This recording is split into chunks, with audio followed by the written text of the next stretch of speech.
we do exclusive. Make sure that it's all inclusive. I was taught make no excuses. As a man, you can't be useless. Man up cause these people ruthless. Down, these thoughts clueless. Lobster Mac, I'm up at Roof Chris. From my tone, you peep the smoothness. In this world, you get the loot. Then your dreams is gonna be lucid. Fool me one time. Bienvenidos al pod La Aventura Expande de Sensa. Hoy tenemos una guest muy importante, legítimamente es muy importante. Gracias. Yo siento que desde que te conocí, como que yo supe que eras importante. Como que sentí una vinculación contigo y dije, wow, como hay algo importante en esta mujer. Hoy tenemos a María José Frías, que ese apellido es muy raro, yo no sé dónde será, pero bueno. María José Frías, ella es, de hecho, debes venir cerca en términos de pods del de tu hijo. ¿Ah, sí? Que es el de fútbol, como el de deportes tradicionales y no ortodoxos. Ella es la mamá. Digamos que toda la familia Jiménez Frías está metida en Sensa. Total. Porque digamos que los hijos como que nos ayudan en Sensa. Shushu es una de las personas que hace como, que es la hija, hace un montón de como proyectos para los deportistas, digamos de detalle y de high fashion, entonces ella es una dura. Y Daniel, el trucha, pues ha estado apoyándonos últimamente como en pods y buscando gente y solo como parte de la gang. Y ahora viene Majo Frías, que es una arte terapeuta, y Majo Frías, pues digamos que venimos de una experiencia muy linda, ya te voy a dejar hablar, pero venimos de una experiencia muy linda porque nos conocimos, me habían contado de tu historia, tu hija me contó de tu historia, y yo dije, pucha, yo fui al psicólogo durante muchos años y al psiquiatra, y creo que es algo importante que la gente vaya a terapia, hoy lo hemos dicho muchas veces, pero como que la arte terapia es una forma de terapia poco ortodoxa que pues como que explora otros niveles para la gente que no está como cómoda en los espacios tradicionales y en esos, como en esas metodologías. Y hoy empezamos con Majo, ya me había citado porque ella me dijo, ¿quieres ir al podcast? ¿Quieres que yo vaya? Necesito entenderte. Entonces me entendió muy bien. Hoy tuvimos una sesión, eso fue una sesión obviamente que nos regaló Majo para entender qué pasaba con Juan Garzón, no con Sensa. Y fue una sesión muy linda porque hace mucho no me pasaba lo que me pasó en la sesión, como que logré soltar muchas cosas, pero pues quiero darte la palabra y decirte que bienvenida al pod, porque eso sí es una aventura, empezar con una forma tan rara de entender a las personas y acompañarlas, y pues bienvenida y gracias por sacar el tiempo, y pues nada, cuéntanos, ¿quién es Majo Frías? ¿Quién es Majo Frías? No, pues primero muchas gracias por la invitación. Qué elegancia. Y por decir lo importante que soy, de verdad que muy lindo. Tú no lo siento así, siento que sencillamente soy un vehículo más en un lugar del mundo para poder ayudar a otros. Un poco como el resultado de mi historia de vida, que fue un poco pues atípica o distinta, en donde desde muy chiquita me tocó aprender a madurar y a subsistir, porque pues vivía en un entorno muy particular, muy violento, de muchas cosas que lo que hicieron fue sembrar como base en mi emocionalidad el miedo. Yo sentía mucho miedo y la ansiedad era parte fundamental. O sea, yo me sentía súper ansiosa todo el tiempo, y esto lo vine a entender ahora grande. Yo creía que eso era lo normal, como yo me sentía. Y a lo largo de esa historia, en la medida que fueron pasando cosas, yo entré al colegio y en el colegio encontré un espacio muy chévere que fue el arte. Okay. Una profesora que quise mucho, era una viejita, una abuelita súper linda, se llamaba Lucy. Y ella me impulsó mucho a hacer cosas que tuvieran que ver con arte. A mí siempre me ha gustado mucho el arte. De hecho, la familia de mi papá es artista en alguna medida. Y la música también para mí era un vehículo de conexión gigante. Y a través de lo que empecé a hacer en el colegio, me empecé a encontrar un espacio seguro. Era un espacio seguro para mí, en donde yo podía estar conmigo y soltar, como dijiste tú, segura, como sintiéndome tranquila, como sintiendo que ahí todo estaba en teoría bajo control y no me iba a pasar nada de todo lo que me estaba pasando alrededor. Y ella lo promovió una cantidad, yo hacía cuánta cosa se me ocurría y siempre estaba bien y era chévere, y entonces también me puse a cantar y una cosa y la otra, y hacía molas, que eran esos cuadros gigantes y tú pegabas pedazos de tela, y me gustó mucho y me quedé ahí, y cada vez que había una crisis yo me iba a ese recurso. Al arte. Al arte. Lo hacía muy escondida, yo no quería que nadie lo viera porque me parecía que era un espacio muy, muy íntimo, muy mío. Y de hecho yo creo que para mi familia pues fue un descubrimiento tú en el arte, o sea, como así. Sí, Pintas sí. muy feo, no puedes ser artista. Ah, sí, no, a mí me decían que cantaba horrible, que yo no hacía arte sino dibujos, o sea, muchas cosas que también tuve que retarme y decir, bueno, o me va a importar o no me va a importar. Y lo hacía escondida, lo hacía y era súper existencialista, yo era mega densa, o sea, eso era una cosa súper loca, muy deep, era deep. Y era mío, pues yo no se lo mostraba a nadie. Muy de vez en cuando si había un chino que me gustaba o algo medio se lo compartía, pero más como, mira lo que yo soy capaz de hacer, que oiga, venga usted, y lo que leían y decían, uy, ¿en serio? Como esta vieja tan loca, rara, de mente, ¿qué es esto que está haciendo? Ve a terapia, por favor. Sí, por favor, o sea, salvo con tu existencia y mi vida en el colegio fue muy así. Yo siempre me hice unos cuestionamientos súper profundos, pero también tenía que ver pues, con tener que aprender a subsistir, y en ese aprender a subsistir nos creemos cosas de nosotros mismos que condicionan nuestra vida hacia adelante y que determinan mucho lo que vamos a hacer y cómo nos vamos a desempeñar como adultos. Y sin embargo, a pesar de que tenía el tema del arte, a mí me gustaba mucho explorar. Yo siempre fui una buscadora de un lugar donde yo me pudiera sentir segura y lo llevé mucho hacia la espiritualidad. Y fui voluntaria, hice campamentos misión y me fui por el catolicismo y el no catolicismo, hice muchas cosas que me permitían encontrarme y a la vez, a través de lo que yo encontraba, ayudar a otros. A mí me daba mucha angustia sentir que las personas podían sentir el dolor que yo sentía. Okay. Y trataba de todas las maneras de permear ese dolor. Claro, como de, si hay algo que yo pueda hacer, lo voy a hacer. Y me volví muy, sí, como a servir a los otros, a servir a la gente.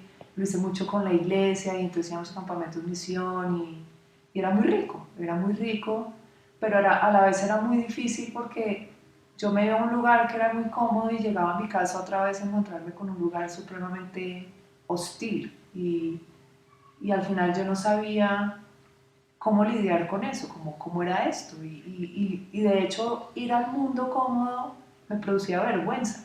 Okay. A mis hermanos y a mí no nos gustaba que nuestros amigos fueran a la casa, ni nos gustaba, a pesar de que se sabía de alguna manera que algo pasaba, porque mis papás fueron mega públicos para vivir sus conflictos. Nosotros vivíamos en un barrio que eran casitas y los amigos eran los amigos del barrio, los planes y tal, pero pues las peleas eran públicas. En un momento a otro por la ventana se veía salir la ropa de mi papá y mi papá estaba botándola. Entonces para nosotros era súper vergonzoso, claro, la vida que teníamos en nuestra familia y tener que ir a vivir otras cosas, pues eso me hizo a mí a esconder mucho mi realidad, a vivir mucho de la fantasía. Okay. Muchísimo de la fantasía. Y seguro también en el arte encontrabas esa fantasía, ¿no? Claro, era un lugar de escape. Finalmente. Sí, porque finalmente el arte es también como cosas que uno construye.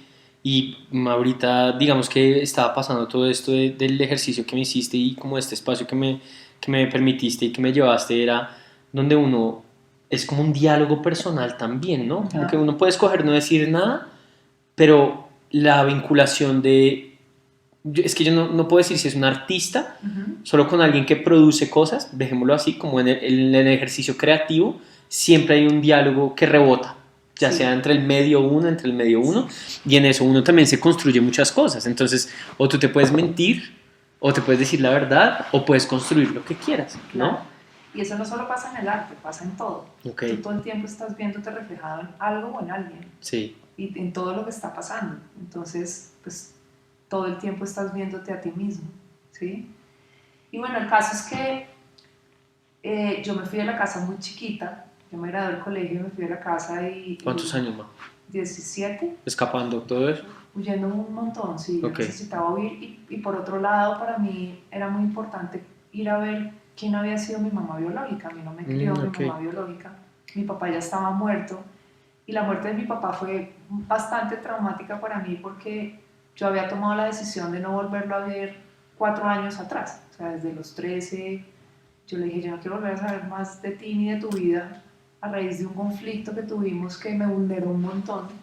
Y ya después apareció con una llamada de, oye, mira, estoy preocupado por X o Y, yo estaba súper agresiva y brava y yo no quería saber nada de él, me parecía que no cumplía con nada, y eso era lo que yo sentía en esa rebeldía, en esa adolescencia y en ese dolor también, que mi papá pues fue muy ausente. Y yo ese día le dije, así, yo en realidad, o sea, muy brava, le dije, yo quiero que tú te mueras. Pero lo grave fue que se murió, a la media hora se murió.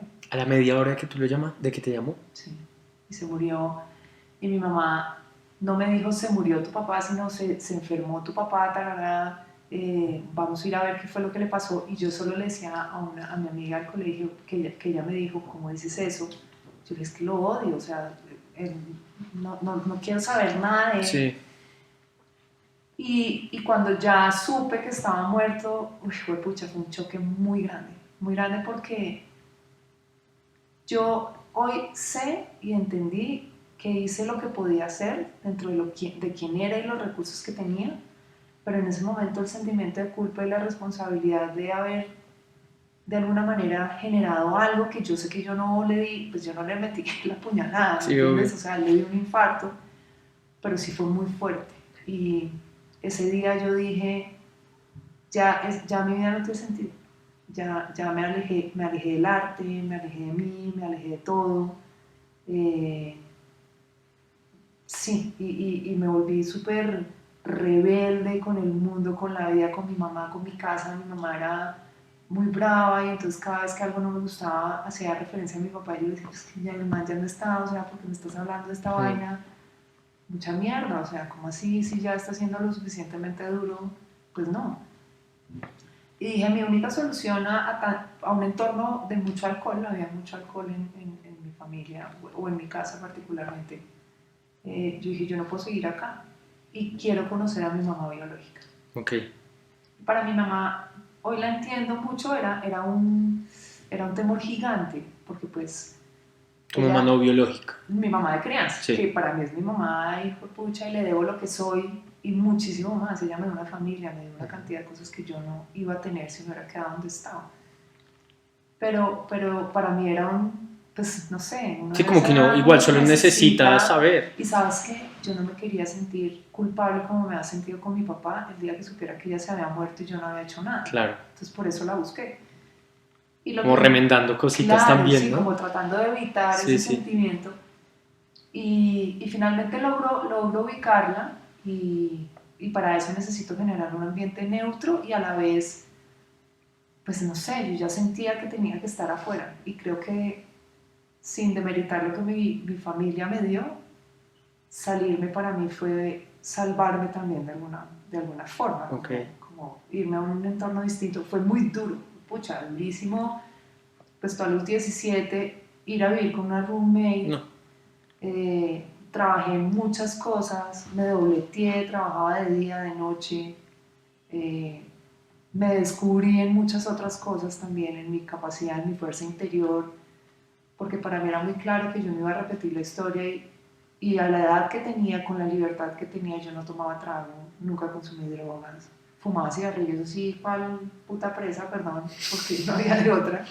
Pues era un clásico como en esa época. Claro, sí, pero de resto siempre estaba con los pies en la tierra, teniendo la posibilidad de haber hecho cualquier cosa. Claro. Puta, drogadicta, alcohólica, lo que fuera, siempre para mí era muy importante tener los pies en la tierra. Empecé a trabajar y la conocí y pues fue duro descubrir que gran parte de lo que habías oído toda tu vida era verdad. Okay. Pero con el agravante de ver que había un reclamo de tú por qué nunca me buscaste, y yo decía, ¿cómo así que yo por qué nunca te busqué si es que tú me dejaste a mí a los 8 meses? O sea, ¿de qué me estás hablando? Sí. Entonces fue muy duro para mí y a la vez, claro, para poder llegar a ella llegué mucho a la familia de ella, mi familia biológica, y existía una presión por parte de mi tío, un hermano de ella, que me decía, la única que va a poder salvar a tu mamá y a tu hermano biológico, yo tengo un hermano, eres tú. Entonces tienes que vivir allá. Tiene unos 17 años que no tiene ni idea. Con No esa tiene ni idea de presión. los 27 que va a tener uno a los 17. ¿Qué tiene que hacer? Tenaz. Entonces yo dije, no, ni abate. O sea, creo que la vi 6 meses, vi muchas cosas que me parecieron muy tristes y tomé la decisión de alejarme otra vez. Para protegerte otra vez. Para protegerme yo y ya como comenzar como a salir adelante, a subsistir. Es que yo no tenía garantizado el día a día. Claro. O sea, para mí mis necesidades básicas no estaban cubiertas. Yo, pues, uno sabe a qué puede aspirar. Yo vendí ropa en almacenes, fui secretaria de una salsamentaria, era asqueroso ver las bolsillas colgando y no contestando el teléfono. Fui mesera en bares, me expuse a muchas cosas tratando de lograr el día a día. Claro. Y ya finalmente, pues ahí el arte no era una variable ni estaba presente. Sí, es como que hay que chambear y hay que comer. No tengo tiempo, o sea, en qué momento Y sin embargo, había momentos en donde me metía muy dentro de mí y miraba lo que había hecho. Y decía, pucha, es que ha sido muy fuerte. Y yo tenía una etiqueta muy grande de yo soy mi historia. O sea, yo no sabía quién era yo decidí ser mi historia. Entonces, pues cuando uno es su historia, carga un lastre horrible en los hombros y el discurso que vende todos los días es súper de víctima. Sí, claro, porque... De lo que me pasó, y entonces mi papá y mi mamá y me dejaron y me pegaron y me hicieron y tal. Y eso era muy, muy heavy, pero de alguna manera yo descubrí a través de ese vehículo la aprobación, la protección, el reconocimiento un poco, pero eso duraba lo que duraba la historia. Sí. O sea, eso sí se acababa rapidito. Ay, qué linda frase. Sí, tú como, ay, qué embarrado, oye, no, mira, lo siento mucho. Y también empecé a hacer de mis amigos mi familia, viviendo sola. Yo me desvinculé no porque quisiera, sino porque mi mamá se puso muy brava el día que yo me fui y me dijo, hasta aquí llegamos todos nosotros, y ni siquiera te llevas la almohada, o sea, te vas con una mano adelante y la otra atrás, y me cortaron todo lo poco que me podían dar. Sí, porque había que igual era todo, porque era claro, licenciado. Total. Yo dije, ok, listo, y me voy a demostrar que voy a ser capaz de hacerlo.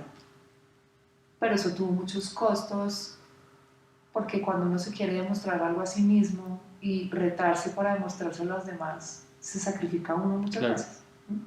Entonces, pues para mí eso era una lucha de todos los días.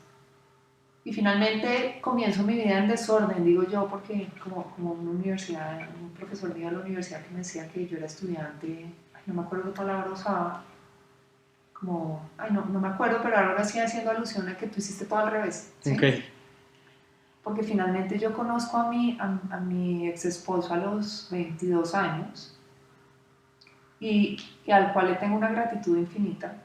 Yo siento que es una persona que fue muy importante en mi vida, y tengo a mis 3 hijos que son lo más para mí, pero también de alguna manera está eligiendo un lugar de protección y a un papá, ¿sabes? Porque pues, llevamos muchos años y bueno, arrancó mi vida casándome a los 22, teniendo mi primera hija a los 23.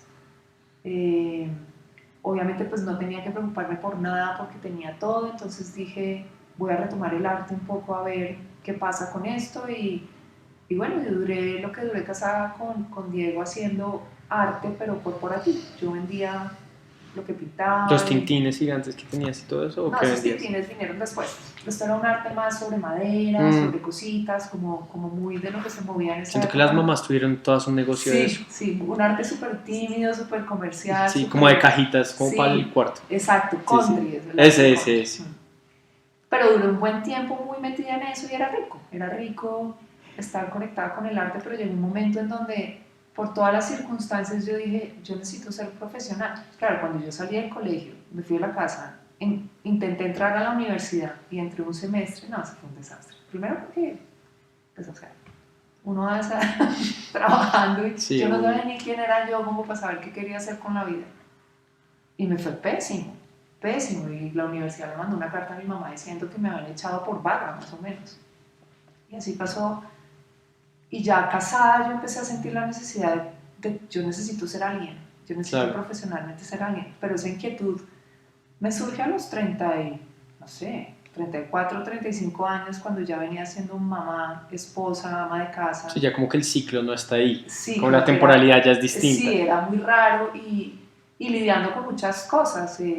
Yo digo que mi pobre hija mayor llevó muchas de perder porque yo era una mamá muy joven y muy... Y sin ni idea de nada. No sabía nada y además estaba lidiando con muchas cosas Claro. emocionales internas. Entonces como que me he ido puliendo en ese sentido, pero a ella le tocó duro, pues, o por lo menos más difícil, y a Dani también. Dani también vio ahí su coletazo bien importante de una mamá inexperta.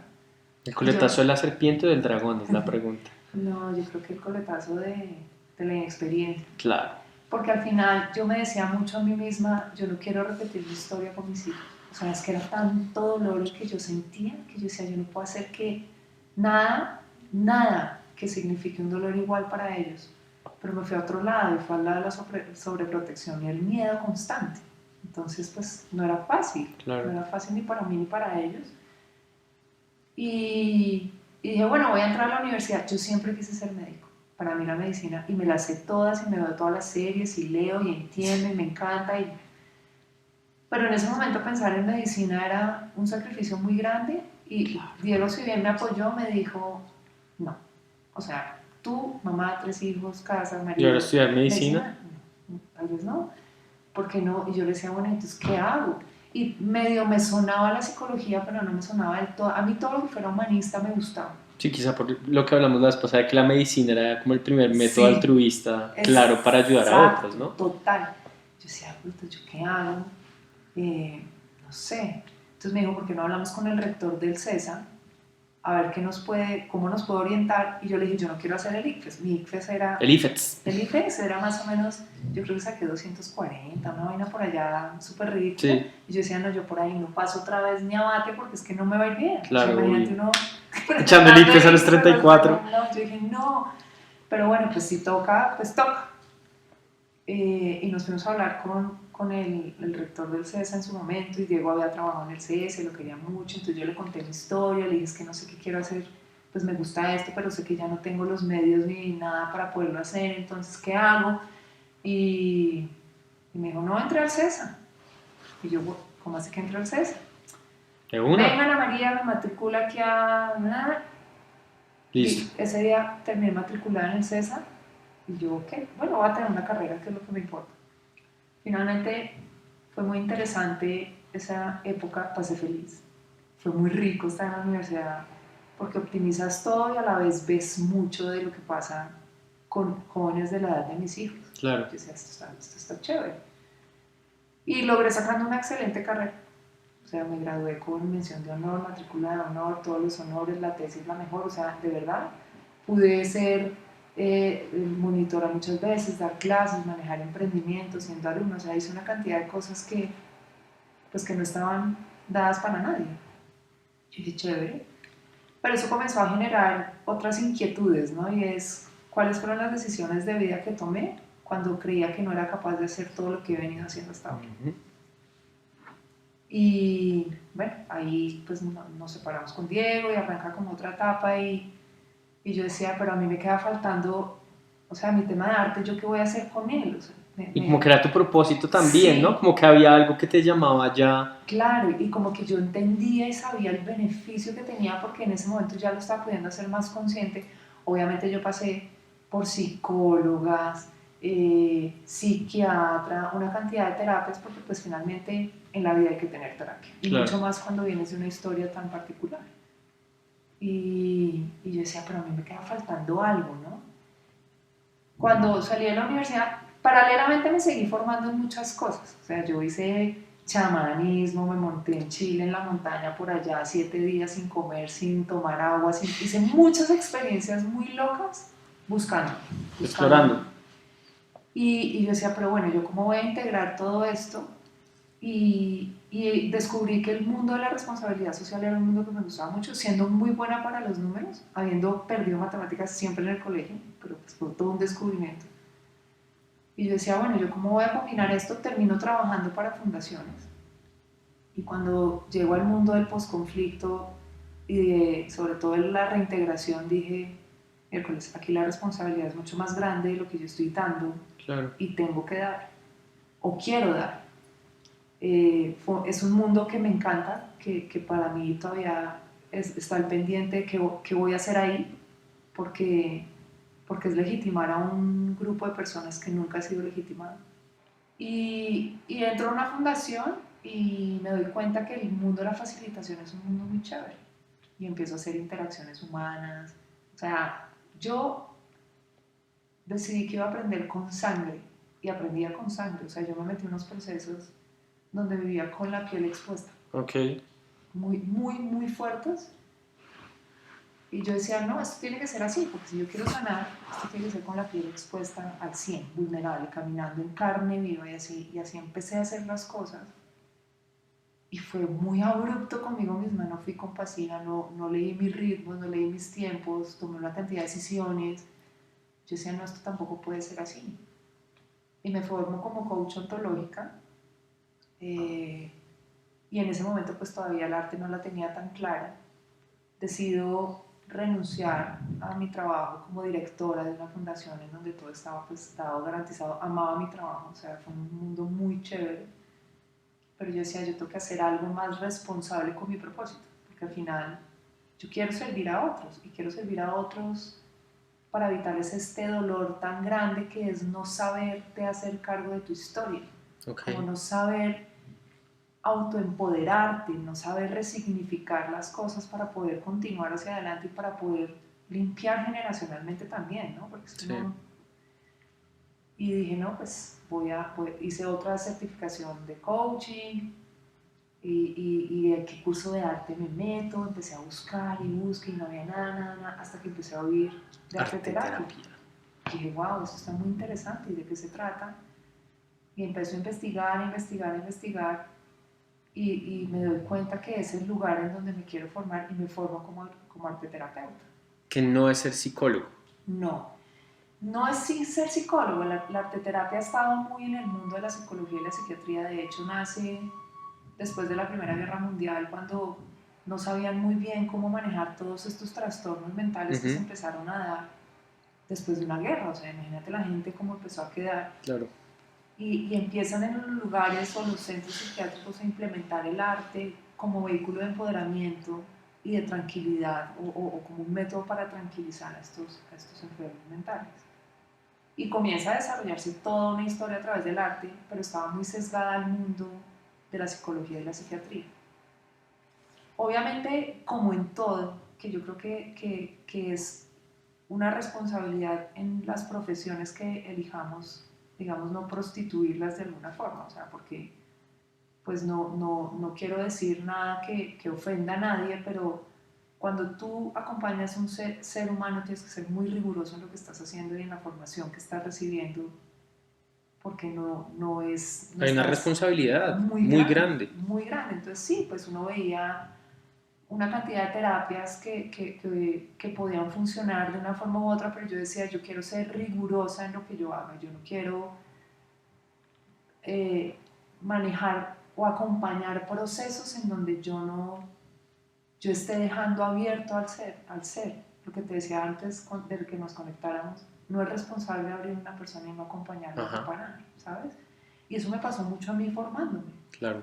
Cuando hice mis procesos de certificación de coaching, cuando hice un tema de danza primal, cuando hice una cantidad de cosas, te vas en carne viva, pero yo no sentí que hubiera un acompañarme en mí. Venga, le ponemos una nueva piel. Y ahí yo siento, perdón, yo voy a hacer un juicio, pero creo que por tu pasado venías también de una capacidad de que te podías exponer. Sí. Como que tú podías estar en carne viva y es como puedo estar aquí en carne viva y voy a seguir como en carne viva y no importa.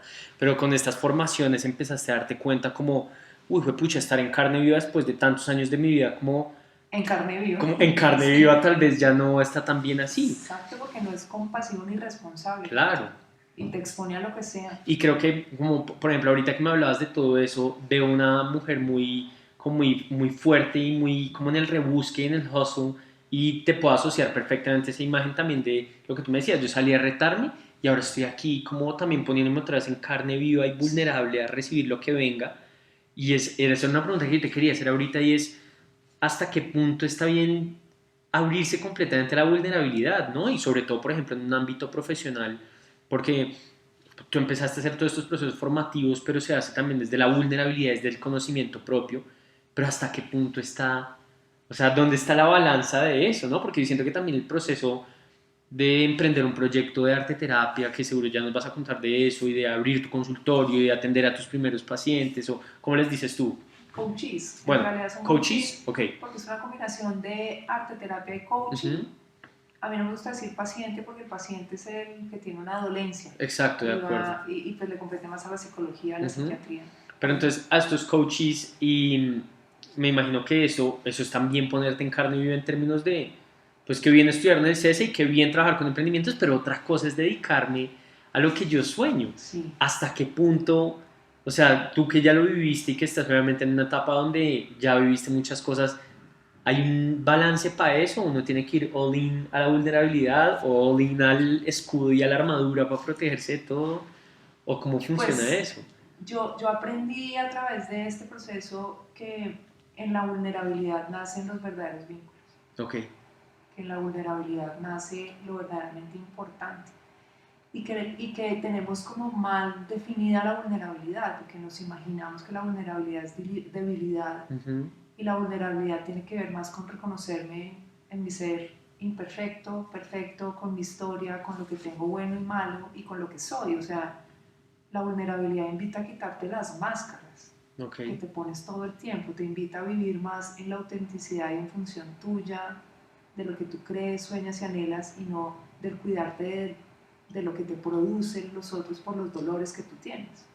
Es algo así como, pues si para mí en la vida el tema de no haber sido criada por mi mamá biológica, pues yo crecí con unas creencias como, pues yo soy sujeta de ser abandonada en cualquier momento. Claro. Entonces yo viví mucho haciendo cosas para agradar y para ser amada. ¿Y dónde estaba yo? Entonces todo el tiempo estaba ajena a mi autenticidad, estaba manejando lo que llamamos en logoterapia, porque yo soy logoterapeuta. ¿Qué es qué? La logoterapia es una terapia que te acompaña a encontrar tu propósito y sentido de vida, pero pasa por el autoconocimiento y la autotrascendencia. En la medida que yo me conozco y sé que tengo dentro y que puedo dar de mí, puedo trascender al encuentro con el otro. Y la vida está, y mi reconocimiento está en el encuentro contigo, no en mi estar sola. Entonces voy y hago de mi propósito algo que no me empuja, sino que me jala, que yo vuelo con eso, no es como forzado, sino... No estoy luchando, estoy fluyendo. Estoy yendo al encuentro de algo que tiene que ver con lo que yo puedo dar y en donde puedo trascender. Para mí siempre fue muy claro que yo quería dejar una huella. Okay. Yo quería trascender, yo no quería que esto se quedara. Y fue la forma de convertir el dolor en propósito. Cuando coges todo esto que te duele y dices, no, yo necesito que esto trascienda y vaya mucho más allá, pues lo hace distinto, ¿no? Claro. Te lleva a un vehículo distinto de autoconocimiento y de reconocimiento, y la logoterapia tiene que ver con eso. ¿Pero qué te estaba diciendo la logoterapia? ¿Me preguntaste qué era? No, solo te estaba preguntando qué era, pero me estabas contando que te formaste también como logoterapeuta. Como logoterapeuta, pero no me acuerdo lo que te lo dije. Es que seguiste hablando automático, pero pensaste en otras cosas. Te vi desviarte. Eso es editable, ¿no?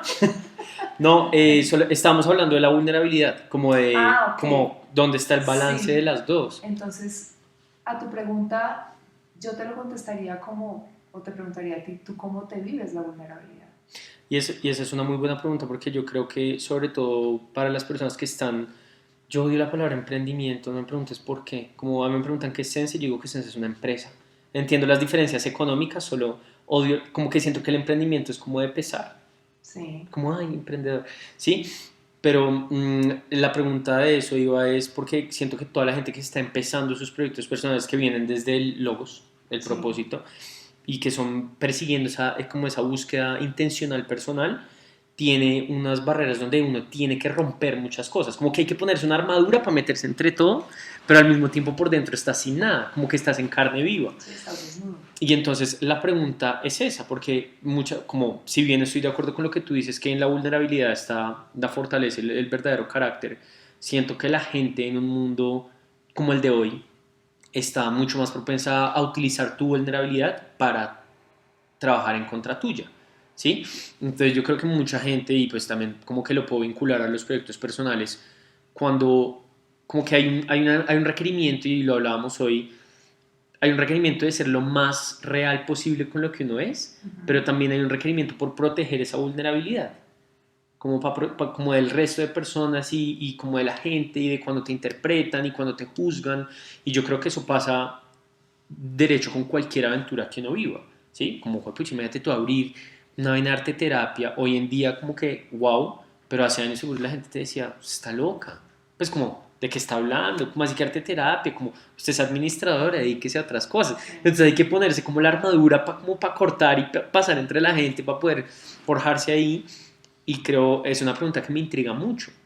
¿De dónde debe estar uno ahí? Pues yo creo que lo que tú, lo que tú me estás diciendo a mí, parte de lo que, Nos estás diciendo lo que a tú la nos audiencia. estás diciendo, parte mucho de tu experiencia, esa es tu Ajá. visión de la vulnerabilidad.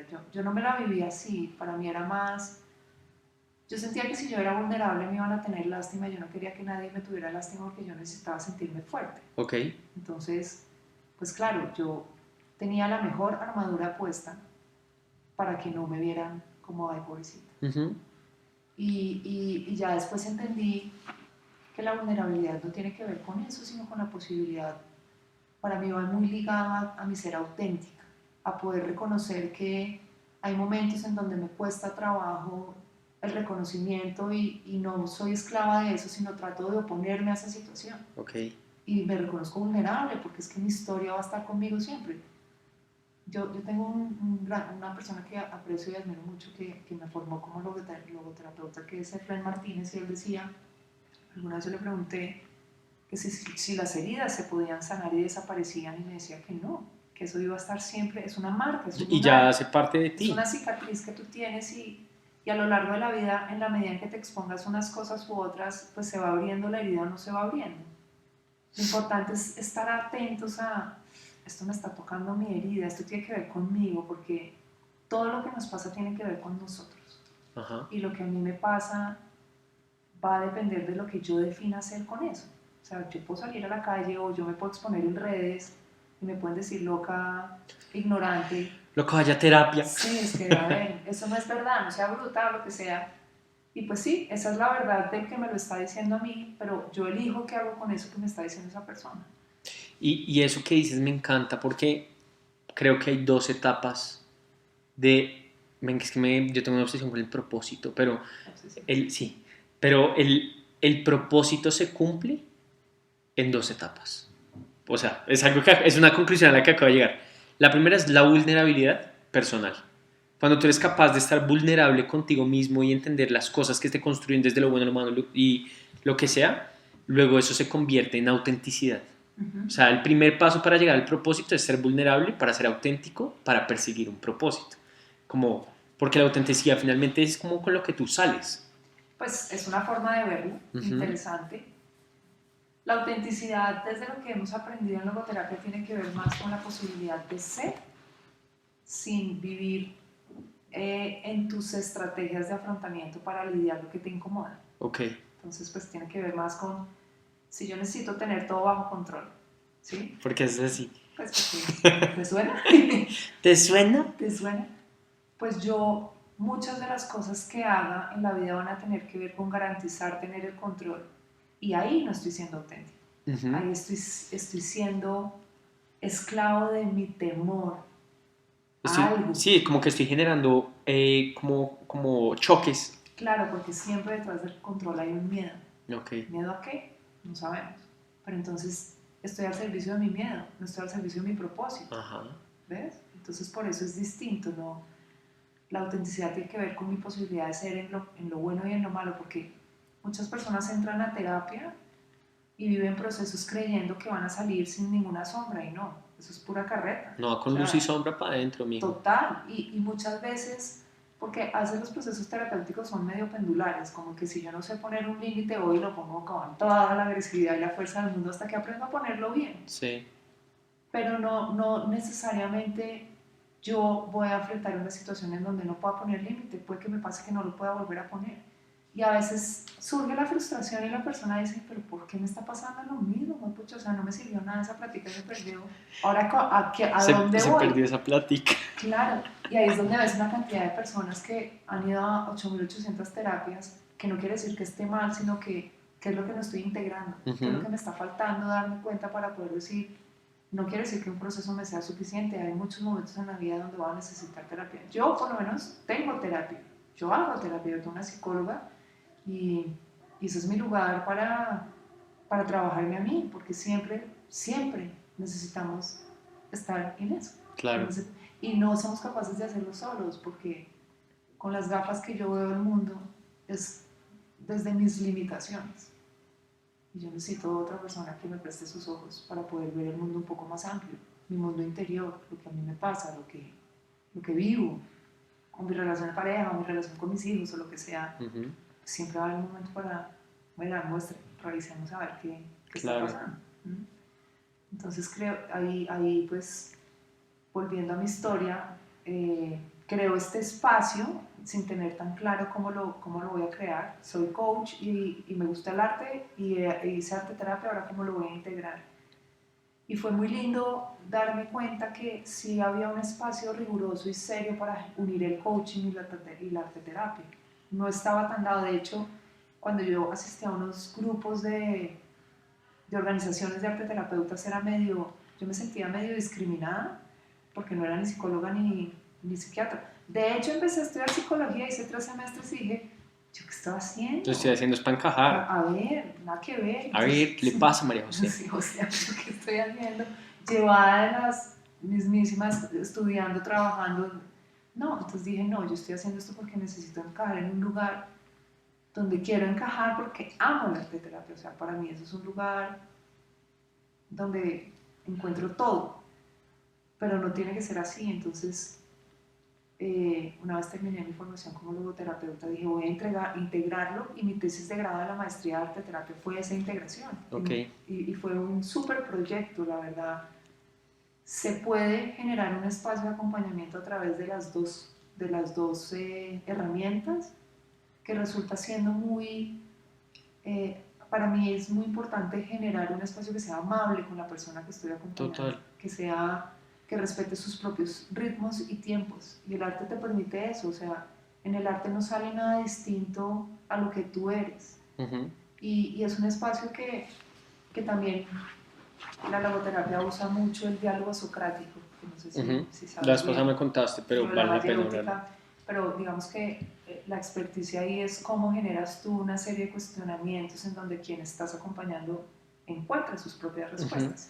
Porque mal haría yo en darlas, no estaría empoderando, porque al final el éxito de todo esto es cómo logro autoempoderarme a pesar de todo, cómo logro ser responsable de mi vida a pesar de todo. Sí, como que facilita respuestas. Sí, es un espacio que te permite, porque tú a través de la obra que hagas, no importa cuál sea, puedes hacer. Y no tienes que ser artista. Muchas personas dicen, yo tengo que saber de arte. No tienes que saber nada de arte, porque la arte terapia no tiene nada que ver con el arte que nosotros conocemos como arte estético. Claro. Es un arte que se llama art brut, que tiene que ver con lo que yo puedo. Por ejemplo, el grito, no sé si has visto esa obra. Eso partió de una sesión con un esquizofrénico. Okay. ¿Sí? Y se aleja de la estética. Entonces es para todo el mundo se puede sentar a hacer una obra, porque finalmente esa obra, como te decía yo, te está dando un regalo a ti, no es para mí, claro. No es como yo la vea, no es para pintársela para que el otro, para llegar a la casa y decirle a la novia, mira lo que hice hoy, no, es como a través de este vehículo que me permite a mí conectarme con mi mundo emocional, porque en el arte no hay razón, no hay lógica, no hay mente, la mente no tiene participación, es 100% emocionalidad. ¿Cómo permito escuchar lo que mi ser emocional me tiene que decir? Majo, ¿y te pasa que hay veces, bueno, obviamente te pasa, yo sé que te pasa porque tus hijos lo confesaron, psicoanalizas cosas sin que te lo pidan, y como que revisas cosas y analizas cosas que como que no están directamente en la terapia, pero me imagino que hay veces vas caminando por galerías o por diferentes sitios o por gente que está dibujando en algún lado y empiezas como a preguntarte, porque también obviamente para poder preguntarle cosas a alguien hay que preguntarse cosas a uno, vas analizando muchas cosas de lo que está pasando, ¿no? No, sabes que no. ¿No te pasa? A ver, Más obviamente sí lo haces. espera, te voy a decir. En mi defensa, Yo no le hago, no, yo no me la paso la vida. Si tú te pasas la vida analizándote en lo que serías, dejarías de ser, todo se vuelve un análisis. Pero sí me pasaba antes de ser lo que soy hoy en día, antes de formarme como arteterapeuta, antes de hacer mis certificaciones de coaching, antes de haber hecho cosas, a mí me pasaba, no me preguntes por qué, porque finalmente pues también en esto hay como un don, ¿no? Claro. No sé cómo llamarlo. no, yo sí entiendo, porque eso no es Sí, es científico. Una cosa, no, es una cosa que está Sí. contigo y a mí me pasaba mucho que mis amigos y mis amigas acudían mucho a mí y yo era muy aguda en lo que decía. Siempre fui súper aguda, yo nunca he sido superficial como en... Y siempre hacía una pregunta como, oiga, ¿usted no será que tal vez o no le pasa tal? Y era como directo a la yugular. ¿Por qué? No sé, y me pasa. Ahora, hay una cosa en el hacer coaching, y es que tú no puedes hacer coaching si no eres coach. Claro. O sea, si yo no vivo mi vida con la coherencia con la que vivo mi trabajo y acompaño a mis coaches, pues estoy frita. Eso no quiere decir que yo no tenga problemas, eso no quiere decir que no tenga dificultades, Claro. eso no quiere decir que no tenga crisis. Hay días que me provoca botar a todo el mundo por el chut y es natural, ¿sí? Pero yo soy coach, entonces mi visión de la vida es muy coherente en mi ser coach. Claro. No sé si me explico. Sí, como que hay unos hábitos que complementan tu estilo de vida que permiten Exacto. guiar, porque el coach es una maestranza también, ¿no? Como, Sí. bueno, maestranza puede sonar feo, pero es un término que utiliza Francis Mallmann, este chef argentino que recibe chefs jóvenes para, como que les enseña a cocinar, ni siquiera a cocinar, como a entender su vida a través de la cocina, es un proceso muy lindo, y él dice que ese proceso se llama maestranza, y es como el del maestro. Yo creo que el coach se aleja de la figura del psicólogo porque lo que permite es generar puentes de referencia, como, ok, no es como el que me está hablando desde el panóptico, sino que es una relación un poco más horizontal y que me está diciendo como, ok, es algo mucho más cercano. Pero yo quiero que hablemos, antes de que se nos acabe el tiempo y el mundo, de Sensa Club. Yo sé que tú me dijiste que no íbamos a decir nada, como que tú no me ibas a decir nada de esto, pero... Sí, porque vale la pena recalcar que el arteterapeuta nunca interpreta la obra que la Exacto, hace. como Nunca. que... O sea, yo no soy las cartas del tarot, venga a verle a través del dibujo su futuro, no. Total. Eso sería una vaina súper irresponsable, ¿no? Pero pues igual, yo sé que tú quieres que yo vea tu logo y más bien háblame tú de tu logo. Exacto, pero quiero que me preguntes cosas, para que yo pueda dar preguntas. ¿De dónde nace tu logo? Me encanta esa pregunta, gracias por preguntarla. De nada. Muchas gracias. Pero el logo de Sensa nació porque una de mis referencias muy grandes cuando yo crecí era el punk, la música punk. Ajá. Y hay una banda que me encanta, o bueno, no me encanta, solo es una banda emblemática que se llama Dead Kennedys y tiene una portada que son los tres cantantes y tienen unas camisas como corporativas y tienen una corbata y ellos cogieron la camisa y le pintaron un símbolo de plata, como le hicieron una S. Entonces como que la corbata, el mundo corporativo se convirtió como en la plata de ellos. Entonces a mí siempre me ha llamado mucho la atención ese símbolo y un día cuando estaba empezando mi vida laboral, o sea, como que iba a una oficina que igual era súper cool y todo era Cajuyalí, pero iba allá y me tocaba pasar tiempos, solo dije, ¿qué pasa? ¿Cómo sería el símbolo del logo? Como del propósito, ¿sí? Como no de la plata, sino del propósito. Pensé en Dead Kennedys y dije, oh, pucha, claro, serían los dos palitos de la plata, pero tachando como esa S de la plata. Okay. Entonces ahí entra el logo, no era el logo de Sensa en esa época, solo era como algo que yo había dibujado y fue muy chévere porque lo que me permitió entender hoy en día y por ejemplo con lo que acabamos de hablar, que hablamos sobre el propósito y la vida de la empresa y como lo que uno tiene que negociar entre las dos, en esencia el logo de Sensa es nunca perseguir la plata, es como un símbolo de plata resignificado, tachado. Entonces esa es la esencia y mucha gente lo pregunta, pero yo solo siento como que se convirtió en, como es la esencia de Sensa, como nunca perseguir nada que no sea el propósito personal, sea cual sea. Porque ¿quién ha dicho que el propósito no produce plata? Claro, eso fue lo que yo descubrí después. Por favor, compren este saco. Sí, obvio. ¿Sabes qué veo yo con tu logo? Cuando Cuéntanos. vi tu logo la primera vez, a mí me evoca el simbolito de la tribu, el tipi, Ok.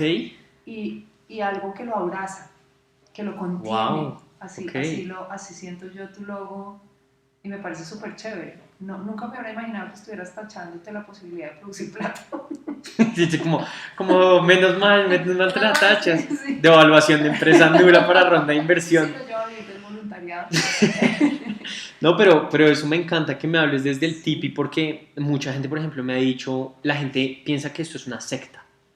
Ay, no. Pero no de una forma mala, sino que la gente ve a la gente con esto y como esto no tiene nombres, nosotros no nos demoramos mucho en poner las letras como la palabra sensa. La gente decía, ¿por qué la gente utiliza ese logo? ¿Por qué la gente tiene ese saco? ¿Qué significa eso? Y lo que nos decía mucha gente también era que el hecho de que esté tachado es como una forma de rechazar, como que no invita. Ok. Pero que tú me digas que es algo que... Sí, a mí me dan ganas de pertenecer. De hecho, me pasó, ¿te acuerdas que Chris te contó? Que íbamos caminando por la calle y yo sentí que un man me iba a robar. Porque Santiago Acosta, el muy famoso intimidante. influencer paracaidista. Sí, yo iba caminando con Cristina, íbamos a Sagertan, y yo decía, este weón que me mira, y yo, Chris. Sí. Y cruzamos la calle, yo iba con ese saco puesto y cruzamos la calle y me dice, oye, yo también tengo lo mismo, y yo salté al otro andén y dije, no, ya me quito el teléfono. Y me dijo, yo también tengo la camiseta de Sense, y me mostró el logo y yo dije, wow, eso quiere decir que rico tener esto y que, pues, que se reconozca la imagen afuera. O sea, como que yo decía, soy parte de algo. Y me eso, parece muy chévere. y eso ha sido lo más lindo porque que tú me hables del tipi y de cómo abraza una comunidad es en lo que finalmente se ha vuelto Sensa. Como legítimamente Sensa se volvió una comunidad de personas que nos cansamos de la vida tradicional en términos de las experiencias que vivimos, lo que entendemos, o bueno, pues así me la imagino y yo la enfoco con todo el equipo que vaya allá, pero es como para brindar nuevas posibilidades a una comunidad que necesita aventurarse y explorarse como tú con tu trabajo, por ejemplo, Sí. ¿no? Como, y ahí me encanta, como, y me encanta que estés en el podcast y nos cuentes estas cosas, pero quiero volver un poco a tu historia y es, ¿cómo es para ti empezar un negocio de arte terapia? O sea, ¿dónde empieza uno? Pues sabes qué, yo te voy a confesar algo y es, de hecho, cuando yo me formé como administradora en el CESA, todo mi énfasis fue enfocado a emprendimiento. El CESA es una universidad que promueve mucho eso, pero en esa época pues yo acompañaba los proyectos de los alumnos. Sí. Y después, cuando salí de la universidad, hubo una época que tuve una sociedad con un chileno en donde acompañábamos emprendedores tratando de unir el eslabón financiero, porque ese siempre ha sido el eslabón. O sea, el famoso valle de la muerte cuando te hacen la gráfica, Sí. porque el emprendedor no puede acceder a ciertas cosas.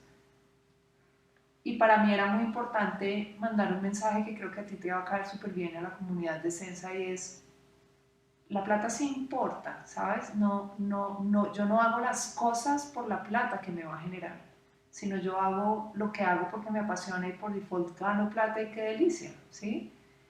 Y yo no di ese paso hasta que no tuve mi flujo de caja seguro, hasta el tiempo en que yo sintiera que iba a ser productivo mi lugar de coaching. O sea, básicamente, para reducirlo, no quiteaste tu day job hasta que pudiste. Exacto, entonces como que ahorré y logré como pues tener garantizado un flujo durante un tiempo para poderme independizar, porque pues finalmente yo seguía siendo mamá responsable de una casa y de unos hijos, y pues no me podía ir a la loca a ver qué es lo que le pasa a los emprendedores. Los emprendedores se van a la loca a emprender, encuentran un espacio que tiene que ver con la ayuda, encuentran otro en donde ceden todo por lo que les van a invertir, hasta el know-how de alguna manera. Y hay otros tantos en donde se vuelven socios de gente que no agrega valor por la plata que están necesitando en ese momento. Entonces ahí se va diluyendo la esencia de esos emprendimientos. Entonces para mí siempre era importante tener claro mi base. Como yo te decía cuando hablábamos la vez pasada y te contaba en el acompañar a formar líderes, y sobre todo líderes que vienen de muy abajo, nos dábamos cuenta que mientras sus necesidades básicas no estuvieran cubiertas, no había forma de tocar el cielo, no había forma de potenciar nada, porque ellos todo el día estaban pensando en la comida de ese día. No hay propósito sin comida. no se puede. Entonces, sí es importante tener una base que te permita dar el salto. Yo fui privilegiada y lo pude hacer, pero para mí era muy claro que eso no lo iba a hacer, el paso no lo iba a dar hasta que no tuviera por lo menos claro el ingreso. Okay. ¿Sí? Y lo hice, tomé la decisión de independizarme y pues no sé, siempre hubo con quien trabajar, siempre hubo un coach y siempre hubo alguien que le interesó y le llamó la atención lo que yo hacía. Yo antes era súper empírica en la parte artística, o sea, yo le metía, pinté un dibujo, haga tal cosa, pero ahora ya con más piso, pues lo hago con mucha más seguridad. Pero Y es el propósito también tuyo, ¿no? Como sí, formarte todo el tiempo constantemente como coach para poder ser coach. sí, porque en este mundo tienes que estar vigente todo el tiempo. O sea, tienes que estar conociendo qué va pasando, cómo va evolucionando la humanidad, porque si no, también te vuelves obsoleto. Claro, total. Entonces tienes que estar. Me encanta y hoy ha sido creo que un día muy lindo porque volví a abrir como una etapa mía como que de introspección real y de vulnerabilidad y me encantó. Pero lo que hemos estado hablando con Majo y con el equipo de Sensa últimamente que sabe de ti y todo es que la gente necesita ir más a terapia, como vayan a terapia, vamos a terapia porque no de una forma como todos están jodidos o todos tienen que hacer algo, sino hay unos insights, es como unos esteroides de la vida profesional y como personal, ¿sí? Personal, claro. Porque como que tú encuentras muchos insights tuyos que te permiten como seguir y entender cosas y yo creo que le hemos insistido a Majo desde las pasadas que nos reunimos que ya, y lo voy a empezar, te vamos a hacer firmar aquí una cosa verbal de un Instagram donde hable de esas cosas y qué lindo poder pensar, por ejemplo, cómo seguir coaching emprendedores jóvenes a partir de las creaciones como de sus empresas y también del arte terapia y de cómo se está interpretando. Hoy en día hay mucha gente creativa, ¿no? Creo que ha habido un boom creativo, tus hijos más que nadie son Sí. hiper creativos y qué chévere como que hayan unas herramientas no ortodoxas para que la gente pueda entenderse cada vez mejor, que creo que eso es lo que me encanta y también desde una parte mucho más light, ¿no? Creo que la gente asocia Más mucho la amable, terapia. Sí, como la porque terapia, es- como siéntate y háblame y como... Sí, es un acompañar distinto y como todo no es para todos, o sea, hay personas que lo logran, hay personas que si son muy mentales les cuesta, pero igual entran y descubren un mundo infinito. Yo no diría que sea ortodoxo o no ortodoxo, yo diría que es un vehículo distinto. El coaching se ha abierto un espacio muy grande como una alternativa terapéutica, porque se considera terapéutica, que parte de unas bases distintas de las cuales puede partir una psicología o una psiquiatría que es igual de válida. Y este coaching que practico yo pues viene de bases filosóficas bien profundas. Entonces pues de hecho nace en un campo de concentración. Esta metodología de coaching la escribe Viktor Frankl cuando estuvo en el campo de concentración. tú me contaste, no me acuerdo. Buscando darle sentido a todas esas cosas tan difíciles que estaba haciendo y sobre todo entendiendo después por qué había tantos suicidios, qué estaba pasando con la gente y era que habían perdido el sentido de vida y eso es bien interesante. Entonces pues es una forma distinta de acompañar. A mí curiosamente cuando yo empecé yo no me propuse un segmento y no sé, siempre ha sido un público de jóvenes, siempre he trabajado con jóvenes como ustedes. Les gusta mucho este proceso de acompañamiento porque como que rompe un poco esa creencia que tiene la psicología que es cerrada, de si vas a psicólogo es porque tienes algo mal, pero cuando defines bien al psicólogo, obviamente el coaching tiene sus limitaciones, ¿no? Sí. O sea, yo no puedo decir que yo puedo atender todos los casos y acompañar a todas las personas porque pues se sale de mi competencia y ya hay temas especializados para la psicología, entonces... Y te quería compartir algo, ya para finalizar, supongo. No, qué exactitud. Que fue un proyecto que hice con mi hija en el colegio. Mi hija... ¿Quieres que lo traiga? Sí. Ya mismo, Doc. Zap. Ella me hizo una invitación que para mí fue súper retadora. Ábrelo. Yo aquí expositor. Siento como un niño del colegio. Fue súper retadora porque me dijo, le tengo una propuesta. Y yo, bueno. Porque ustedes sí ustedes, ¿no? Sí, no, sí, nosotros nos hosteamos, muy Perdón. chistoso. Y es, hagamos una obra conjunta para mi proyecto de Ivy. Y yo le dije, listo, hagamos la obra conjunta. Y en ese momento en que ella me propone hacer esa obra, yo estaba atravesando, yo creo que uno de mis momentos más duros en función de la ansiedad, porque yo he sido una persona con un nivel de ansiedad importante. Y le dije, bueno, y me habló de los famosos exvotos mexicanos, que no sé si ustedes los han visto, pero tiene una orientación muy religiosa, pero es un dibujito que dice algo debajo. Y yo le dije, listo, va para eso. Y comenzamos, me dijo, se la dejo, hágase, no sé, 12, 16 imágenes y tal. Y yo dije, pucha, que viene tan difícil pintar tu historia de vida y sobre todo narrarla.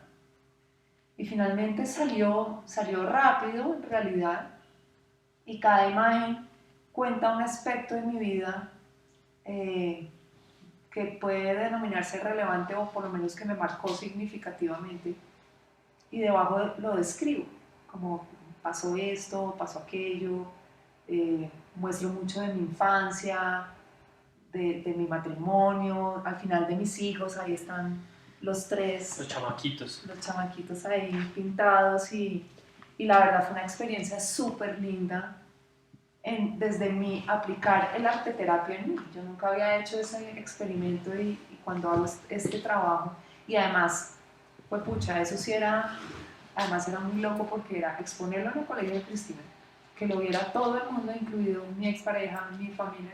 Yo decía, pues pucha, van a leer cosas muy íntimas y en donde ellos están involucrados. Y al final pues fue sorpresivo porque lo leyó mi ex esposo y me dijo, gracias por todo lo que escribes. O sea, como que en realidad es una narrativa muy resignificada, muy desde la gratitud, desde el crecimiento, desde el estar en paz con eso, y poder que otra persona lo lea y diga, wow, ok, esto pasó y estamos bien con esto, ¿sí? Entonces fue muy chévere el proyecto, me movió mucho, me movió un montón. Fue una época que creo que puedo decir fue dura, pero fue súper sanadora, y hacerlo con ella, no sé, fue muy chévere unirnos desde ahí, desde la vulnerabilidad. Claro. No, y esto es muy lindo porque creo que y esto lo pintaste tú, ¿no? Sí. Porque esta mujer es una cool mom, es una cool person, pero también es una gran artista, y creo que ahí hay una forma de romper mucho esos estigmas, y precisamente lo que dices, ¿no? Como el panóptico del psicoanalista o del psicólogo o del terapeuta, es como, ¿no? Como yo también tengo mierderos en mi vida y yo también tengo que entender cosas de mí, y también soy vulnerable y lo tengo que sentir. Entonces eso a mí me encanta, y gracias por compartirlo porque sé que es muy chévere. Ya se nos acaba el tiempo, pero yo quiero preguntarte, ¿cómo hace la gente para llegar a María José Frías? Bueno, tú me dijiste, te pongo el reto en la página de Instagram. Literalmente, y ya la mujer ayer me salió la página y yo no follow. Gracias a que empleé a mi hijo como mi community manager. Se llama conectarte.mjf. Ok. Y creo que ahí encuentran mi teléfono y mi dirección, y pues es una forma de encontrarnos, que me sigan en mi página de Instagram. Síganla porque la vamos a obligar literalmente a que postee cosas y que haga contenido como este, porque obviamente pues también ahí eso es otra exposición que uno tiene, ¿no? Como ponerse acá y hablar en las cámaras y las luces, pero creo que es muy valioso, y la gente como vayan a terapia. Es lo único que como si yo aprendí algo hoy, fue vayan a terapia. Majo me lo dijo, tú eres un buen, ¿qué fue lo que me dijiste? Un buen sujeto de terapia. Un buen sujeto de terapia, y 100% de acuerdo, te lo agradezco, y te agradezco por estar acá, por sacar el tiempo, por ser una supporter de Sensa, por hacer parte de la comunidad, de la gang, y solo quiero agradecerte porque de verdad creo que nos hace mucha falta como referentes de personas que hacen lo que se les da la gana, que lo hacen bien y que además están construyendo cosas, que eso es muy lindo, y eso es lo que yo veo en ti pues desde que te conozco. Entonces escríbanle a Majo, si no saben o no le encuentran, por favor escríbanos por Sensa y les hacemos el puente. Pero pues bueno, nada, muchas gracias. No, a ti muchísimas gracias por el espacio, la oportunidad, y bueno, por hablar carreta un rato. Tú sabes que yo soy experto. Sí. ¿Ah? Sí. Sí. De hecho, llevamos como 4 horas Primera acá. vez que puedo hablar yo sola seguido, media hora. Qué mentira, la vez pasada. Tú eres igual, tú también hablas mucho, la vez pasada. Pero no, hacemos una buena charla. Gracias, Majo. Esto es La Aventura Expande. Hagan lo que se les dé la gana. Busquen su propósito. Vayan a terapia. Los queremos mucho. Gracias a todos.